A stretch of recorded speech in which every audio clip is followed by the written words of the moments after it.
Hi students, இன்றைக்கி நம்ம என்ன டாபிக் பார்க்க போகிறோன்னா கிர்ச்சாஃப் ரூல்ஸ் அப்படிங்கிறது பார்க்க போகிறோம்.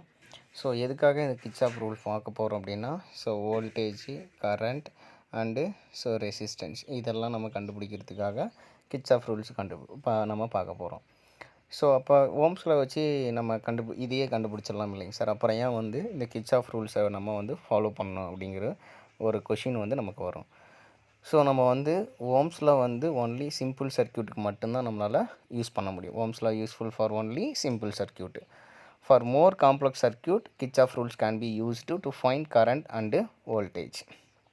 ஸோ இது ஒரு காம்ப்ளிகேட்டடான ஒரு சர்க்யூட்டில் ஒரு வோல்டேஜும் கரண்ட்டும் கண்டுபிடிக்கிறதுக்காக நம்ம கிர்ச்சாஃப் ரூல்ஸை நம்ம ஃபாலோ பண்ணுறோம். ஓகேங்களா. ஸோ ஃபஸ்ட் ரூல் கேசிஆர் அப்படின்னு சொல்லுவாங்க. கேசிஆர் மீன்ஸ் என்னென்னா கிர்ச்சாஃப் கரண்ட் ரூல் அப்படின்னு அர்த்தம், ஆர் ஜங்ஷன் ரூல் அப்படின்னு நம்ம சொல்லலாம். ஸோ ரெண்டாவது பார்த்திங்க அப்படின்னா கேவிஆர் அப்படின்னு நம்ம சொல்லலாம். ஸோ கேவிஆர் அப்படிங்கிறது பார்த்திங்கன்னா கிர்ச்சாஃப் வோல்டேஜ் ரூல் அப்படின்னு நம்ம சொல்லலாம். ஸோ இது தான் நம்ம ரெண்டும் நம்ம பார்க்க போகிறோம். ஓகேங்களா.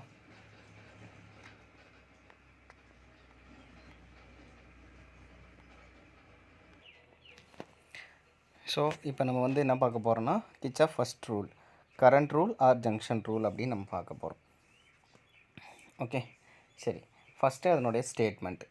இந்த ஸ்டேட்மெண்ட்டில் என்ன சொல்ல வராங்க அப்படின்னு பார்த்தீங்க அப்படின்னா, if the state that algebraic sum of the current at any junction of circuit is 0. ஓகேங்களா. ஸோ இதுதான் மெயின் ஸ்டேட்மெண்ட். இதுதான் கிர்ச்சாஃப் ரூல், கேசிஆர் ரூலோட ஸ்டேட்மெண்ட்டுன்னு அர்த்தம். So if the state that algebraic sum of the current at any junction of a circuit 0. அப்போ ஒரு ஜங்ஷனில் sum of algebraic sum ofனா ப்ளஸ்ஸு மைனஸ். அப்போ ஒரு ஜங்ஷனுக்குள்ளே என்ட்ரு ஆகிறது எல்லாமே ப்ளஸ்ன்னு எடுத்துக்கணும். So junction away from the junction அப்படின்னா நெகட்டிவ்னு எடுத்துக்கணும். ஸோ இதுதான் கிர்ச்சாஃப் ரூலோட ஸ்டேட்மெண்ட். அதனால தான் algebraic sum of அப்போ at any junction of a circuit is 0. ஒரு ஜங்ஷனில் மீட் பண்ணுறது 0. ஃபார் எக்ஸாம்பிள் இந்த பாயிண்ட் தான் ஜங்ஷன். ஸோ உள்ளே என்ட்ராகுது. ஸோ இது என்ட்ராகிறது பாசிட்டிவ்னு வச்சுக்கலாம். அப்போ இது I1. ஸோ வெளியில் போகுது, இது I2. இது I3 உள்ளே என்ட்ராகுது, டேக்கன் பாசிட்டிவ். ஸோ இதுமாரி இதுவும் உள்ளே என்ட்ராகுது. ஸோ இது வெளியே போகுது. அப்போ இந்த ஜங்ஷனில் ஆன்சர் என்னவாக இருக்கும் அப்படின்னா 0வாக இருக்கும். இந்த at any junction of a circuit is என்னது 0. அப்போ ப்ளஸ் இன் மைனஸ் அப்படின்னு நம்ம சொல்லலாம். ஓகேங்களா, ரைட். ஸோ இப்போ பாருங்கள், first if a statement of law of conservation of electric charge. அப்போ இந்த கொஷின் கேட்டாங்கன்னா இதிலிருந்து இந்த பாயிண்ட் வரைக்கும் எழுதணும் ஒரு ஷார்ட் ஆன்சரில். இது லாங் ஆன்சர் தான் டோட்டலாக எழுதணும். ஓகேங்களா, right. It is a statement of law of conservation of electric charge. The charge that enter a given junction in a circuit must leave it that junction, since charge cannot build up or disappear at a junction. By convention, current entering the junction is taken positive and current is leaving the junction is taken as negative அப்படின்னு நம்ம எடுத்துக்கணும். ஓகேங்களா. So என்ன சொல்ல வராங்க அப்படின்னா, the charge that enter a given junction in a circuit must leave that junction, since charge cannot build up or disappear the junction. அது build பண்ணாது, டிஸஃபேர் ஆகாது. So by convention current entering the junction is taken positive and current is leaving the junction is negative அப்படின்னு நம்ம எடுத்துக்கணும். அதான் உள்ளுக்குள்ளே enter ஆகிறது junction is positive, வெளியில் போகிறது நெகட்டிவ்னு எடுத்துக்கணும். ஓகேங்களா. ஸோ அந்த சர்க்யூட் தான் நம்ம இங்கே கொடுத்துருக்காங்க. ஸோ I1 உள்ள என்ட்ரு ஆகுது. இது அந்த டாட், கருப்பு டாட் இருக்குல்ல, பிளாக் டாட் இருக்குல்ல, அது ஜங்ஷன். ஸோ I1 அது உள்ள என்ட்ரு ஆகுது, I2 உள்ள என்ட்ரு ஆகுது, I3 வெளியில் போகுது. ஓகேங்களா. I1 உள்ள, I2 உள்ள, I3 வெளியே போகுது, I4 வெளியே போகுது. ஸோ I5 வெளியே போகுது. ஸோ இதுதான் கிர்ச்சாஃபோட கரண்ட் ரூல்னு அர்த்தம். ஓகேங்களா, ரைட்டு. ஸோ இப்போ நம்ம ஸ்டேட்மெண்ட்டுக்கு வருவோம். இப்போ அந்த அப்ளைங் திஸ் லா ஆஃப் ஜங்ஷன். அப்போ உள்ளே வருது பாசிட்டிவ் I1, I2 உள்ளே வருது, I4 I3 I4 I5 எல்லாமே வெளியில் போகுது, அது நெகட்டிவ். அப்போ ஈக்குவல் டு ஜங்ஷன். அதான் அந்த ஸ்டேட்மெண்ட்டில் அல்ஜிப்ரிக் சம் ஆஃப் அப்படின்ட்டு நம்ம சொல்கிறோம். ஓகேங்களா, ரைட். அப்போ இந்த ஃபார்முலா முடிஞ்சு. அப்போ இந்த மைனஸ் எல்லாமே இந்த சைடு கொண்டு வந்துட்டால் ப்ளஸ் ஆயிரும். ஸோ அதை தான் இந்த சைடு நம்ம போட்டிருக்கோம். Okay, right. ஸோ இதுதான் வந்து ஒரு கிர்ச்சாஃப் கரண்ட் ரூலோட ஃபஸ்ட்டு ஸ்டேட்மெண்ட். ஓகேங்களா, ரைட். நெக்ஸ்ட்டு இந்த சம் எனக்கு ஒர்க் அவுட் பண்ணி காமிச்சிருங்க. ஸோ எப்படி இருக்குன்னு, இந்த சம் எப்படி வந்துருச்சுன்னு. இந்த எக்ஸாம்பிள் சம்ஸ் 2.20 சம். அடுத்து வந்து கேவிஆர் ரூலுக்கு போகும். இந்த கேவிஆர் ரூல் வந்து பார்த்திங்க அப்படின்னா, ஸோ கிர்ச்சாஃப் செகண்ட் ரூல்னு சொல்லுவாங்க. அதுதான் voltage rule and loop rule அப்படின்னு சொல்லுவாங்க. அப்போ loop rule and voltage rule அப்படின்ட்டுருக்கு. ஒரு க்ளோஸ்டு சர்க்யூட்னு நம்ம எடுத்துக்கணும். என்னது, ஒரு க்ளோஸ்டு சர்க்யூட். அந்த க்ளோஸ்டு சர்க்யூட்டில் இருக்கக்கூடிய அந்த இஎம்எஃப் ஈக்குவல் டு அந்த சர்க்யூட்டில் இருக்கக்கூடிய ப்ராடக்ட் ஆஃப் கரண்ட் அண்ட் ரெசிஸ்டன்ஸ்க்கு ஈக்குவலாக இருக்கும். அல்ஜிப்ரிக் சம் ஆஃப் அதுக்கு வந்து ஈக்குவலாக இருக்கும். ஓகேங்களா, சரி, ரைட். இப்போ அதை நம்ம பார்க்குறோம்.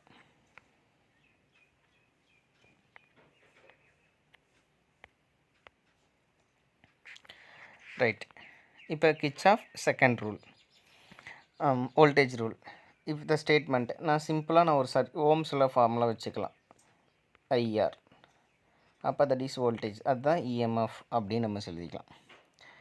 அப்போ த ப்ராடக்ட் ஆஃப் மல்டிப்ளிகேஷனில் கூட product of current and resistance. It states that in a closed circuit, the algebraic sum of the product of the current and resistance each part of the circuit is equal to the total EMF include the circuit அப்படின்னு சொல்ல வராங்க. இந்த formula தான் இங்கே ஸ்டேட்மெண்ட்டாக கொடுத்துருக்காங்க. algebraic sum of the product of the current and resistance, அதுதான் V equal to IR. algebraic sum of அப்போ current and resistance each part of the circuit is equal to இங்கே ஈக்குவல் போட்டிருக்கேன். EMF of the circuit, வோல்டேஜுக்கு தான் நம்ம EMFன்னு எடுத்துக்கிறோம். Okay, so very very important questions. Okay, ஒரு க்ளோஸ்டு சர்க்யூட்டில் இருக்கக்கூடிய algebraic sum of product current and resistance is equal to அதே சர்க்யூட்டில் இருக்கக்கூடிய இஎம்எஃப்க்கு வந்து ஈக்குவலாக இருக்கும். Okay, see this is rules follows from law of conservation of energy for isolated system. The energy supplied by the EMF source is equal to the sum of energy delivered to all resistors. எல்லாத்துக்கும் ஒரே மாதிரியே இருக்குன்னு அர்த்தம். சரி, okay. The product of current and resistance taken positive, the direction of current is followed. அப்படின்னா என்னென்னா, ஒரு current போகிற டைரக்ஷன்ஸில் நம்ம அதை ஃபாலோ பண்ணியே நம்ம அந்த இருந்துச்சு அப்படின்னா அப்போ அதை பாசிட்டிவ்னு எடுத்துக்கணும். கரண்ட் போகிற டைரக்ஷனுக்கு ஆப்போசிட்டில் ஃபாலோ பண்ணோம் அப்படின்னா, அந்த சர்க்யூட்டை ஆப்போசிட்டில் ஃபாலோ பண்ணோம்னா அதை நெகட்டிவாக எடுத்துக்கணும். அப்போ அந்த ஸ்டேட்மெண்ட்டில் அல்ஜிப்ரிக் சம் ஆஃப்னு ஒரு ஸ்டேட்மெண்ட் இருந்துச்சு, அதுதான் காரணம். அப்போ இப்படி ஒரு கரண்ட் போகுது அப்படின்னா, சப்போஸ் இப்போ இங்கே ஒரு ரெசிஸ்டன்ஸ் இருக்குது, ஓகேங்களா. அப்போ இது வழியாக கரண்ட் போகுது. அப்போ இந்த கரண்ட் போகிற டைரக்ஷனில் அப்போ இந்த பாயிண்ட் டு இந்த பாயிண்ட், அப்போ ஏ டு பி ஃபாலோ பண்ணுறோம் அப்படின்னா நான் ஏ டு பி தான் ஃபாலோ பண்ணுறேன். அப்போ அதே டைரக்ஷனில் தான் கரண்ட்டும் இருக்குது. அப்போ இந்த product of resistance and current அதை என்னவாக எடுத்துக்கணும்னா பாசிட்டிவாக எடுத்துக்கணும்னு அர்த்தம். சப்போஸ் நெகட்டிவாக வருது, ஓகே, நெகட்டிவாக இருக்குன்னா இப்போ கரண்ட் இப்படி வருது, நான் வந்து இந்த டைரக்ஷனில் க்ரீன் ஆப்போசிட் பி டு ஏ வந்து அப்படின்னா அந்த ப்ராடக்ட் ஆஃப் ரெசிஸ்டன்ஸ் கரண்ட்டாக நான் என்ன எடுத்துக்கணும், நெகட்டிவாக எடுத்துக்கணும்னு அர்த்தம். அதை டயக்ராமில் இருக்க நான் உங்களுக்கு ஈஸியாக சொல்லி தந்துடுறேன். ஓகேங்களா.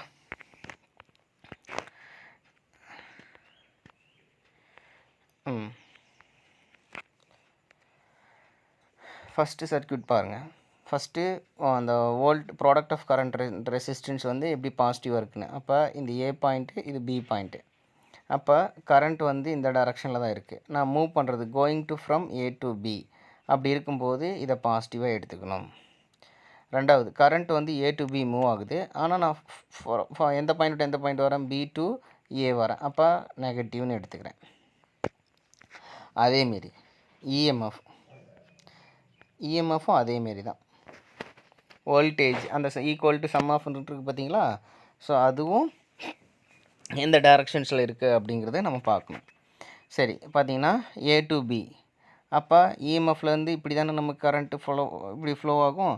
அப்போ பார்த்திங்கன்னா ஏ டு பி மூவ் ஆகணும்னா அப்போ கரண்ட் இந்த டைரக்ஷனில் தான் இருக்குது, ஏ டு பியில் தான் இருக்குது. ஏன்னா பாசிட்டிவ் வந்து இப்படி இருக்குது. அப்போ அந்த பாசிட்டிவ் நெகட்டிவ் டெர்மினல் முன்னாடி இருக்கணும், பாசிட்டிவ் டெர்மினல் பின்னாடி இருக்கணும்.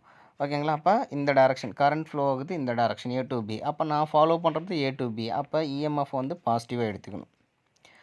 Okay, right. ரெண்டாவது அடுத்து B to A. ஓகேவா? என்னது B to A. இந்த B to A வந்து பார்த்திங்க அப்படின்னா, ஸோ கரண்ட் வந்து இப்படி இருக்குது, நான் ஃபாலோ பண்ணுறது இப்படி இருக்குது, அதனால் நெகட்டிவ் EMF.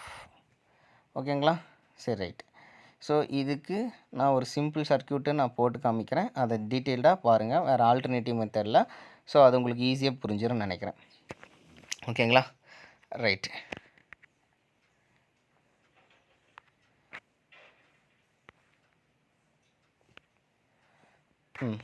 நான் இப்போ ட்ரா பண்ணுறேங்கண்ணே. ஸோ ஃபஸ்ட்டு நான் ஒரு க்ளோஸ்டு லூப் எடுத்துக்கிறேன். ஸோ இங்கே ஒரு ரெசிஸ்டன்ஸ், இங்கே ஒரு ரெசிஸ்டன்ஸ், ஒரு EMF,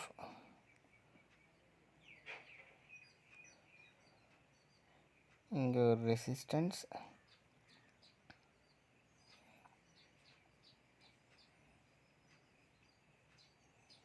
இங்கே ஒரு ரெசிஸ்டன்ஸ், ஒரு EMF, இங்கே ஒரு ரெசிஸ்டன்ஸ், இங்கே ஒரு EMF, இங்கே ஒரு ரெசிஸ்டன்ஸ். ஓகேங்களா? ரைட்.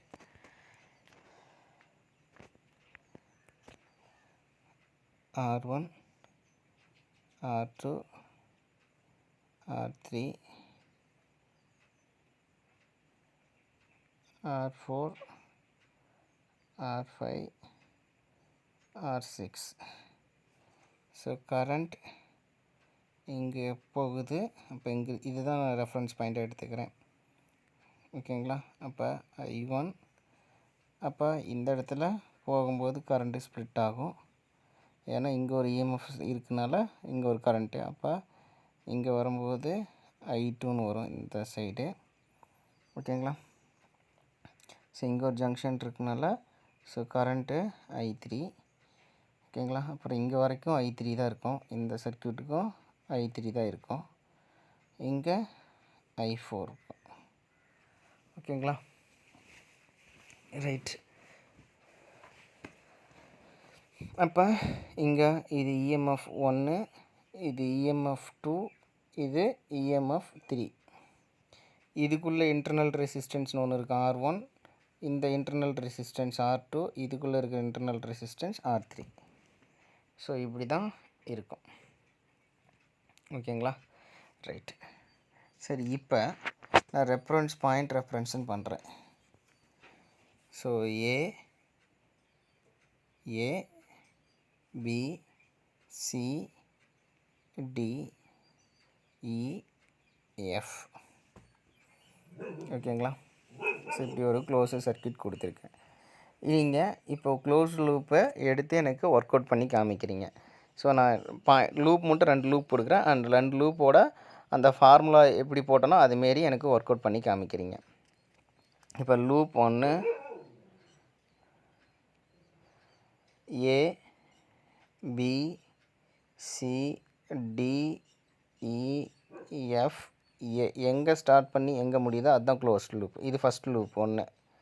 ரெண்டாவது லூப்பு